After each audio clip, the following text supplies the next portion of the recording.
Hi friends, wait full video ఉంది. పల్లవి ప్రశాంత్ కోసం అద్భుతంగా పాడారనమాట మన భోలే శవాలి గారు. సో తను బిగ్ బాస్ హౌస్లో ఉన్నప్పుడు, దాని తర్వాత బయటకు వచ్చిన తర్వాత తను పోలీసులు అరెస్ట్ చేసినప్పటి నుండి ఇప్పటి వరకు కూడా తను ఎల్లప్పుడూ నీకు సపోర్ట్ చేస్తాను, ఒక మట్టి బిడ్డ రైతు బిడ్డ అనంటూ పల్లవి ప్రశాంత్ కోసం ఒక అద్భుతమైన పాట పాడారనమాట మన భోలే శవాలి గారు.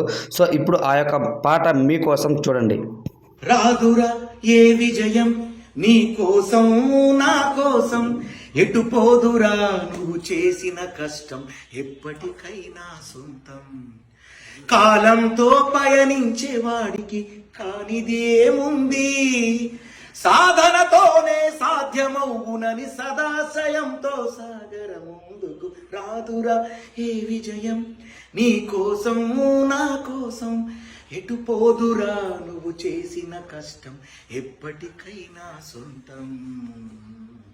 తమ్ముడు, అలా నువ్వు చేసిన కష్టం ఫలించి వాళ్ళ అందరికి ఇన్స్పిరేషన్గా, అంటే ఒక కామన్ మ్యాన్, ఒక మట్టి బిడ్డ, ఒక రైతు బిడ్డ, ఇంత పెద్ద బిగ్ బాస్లో ఇంత పెద్ద స్టేజ్ మీద ఇంత సెలబ్రిటీస్ ఉన్నా కూడా అందరిని మించి కష్టపడి చేసేటోనికి తిరుగులేదు. కాలమే నీకొక సమాధానంగా మిగులుతుంది, కాలమే నేను నడిపిస్తాను అనడానికి ఈ పాట నీకు వినిపించిన. చూసారు కదా ఫ్రెండ్స్, పల్లవి ప్రశాంత్ కోసం భోలే శవాలి గారు ఎంత అద్భుతంగా పాట పాడారో. నిజంగా భోలే శవాలి గారు పల్లవి ప్రశాంత్ని ఎప్పటికప్పుడు సపోర్ట్ చేస్తూ ఉండేవాడు. అంటే తను పరిచయం అయినప్పటి నుండి హౌస్లోను, అటు బయట వచ్చిన తర్వాత తను జైలు పాలైనప్పుడు ఫస్ట్ పర్సన్ తను స్టెప్ అవుట్ అయ్యి బయటకు వచ్చిన తర్వాత ఫస్ట్ పర్సన్ ఎవరైనా ఉన్నారా తను సపోర్ట్ చేసిన పర్సన్ అంటే అది భోలే శవాలి అన్న.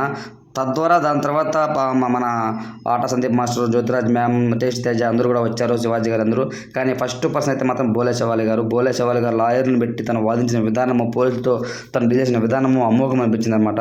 సో అదే తను చెప్తున్నాను అనమాట, ఒక మట్టి బిడ్డ రైతు బిడ్డగా బిగ్ బాస్లోకి వెళ్ళి బిగ్ బాస్ సీజన్ 7 విన్నర్ అవ్వడం అంటే మామూలు విషయం కాదు. నీకు కాలం బాగా సపోర్ట్ చేసింది, ఈ కాలమే అందరికీ సమాధానం చెప్పింది. నువ్వు ఇలాంటి మంచి విన్నింగ్ రావాలని, నీ జీవితంలో రావాలని కోరుకున్నానంటూ తనతో ఒక పాట ద్వారా చెప్పడం అనేది చాలా హ్యాపీ అనిపించింది. సో స్పై బ్యాచ్ అందరూ కూడా చాలా పండుగ చేసుకున్నారు, పల్లవి ప్రశాంత్ అభిమానులు అందరూ కూడా అని చెప్పుకోవచ్చు. ఓవరాల్గా భోలే శవాలి గారు పడిన పాట మీకు ఎలా అనిపించింది కామెంట్ తెలియచేయండి. Thanks for watching.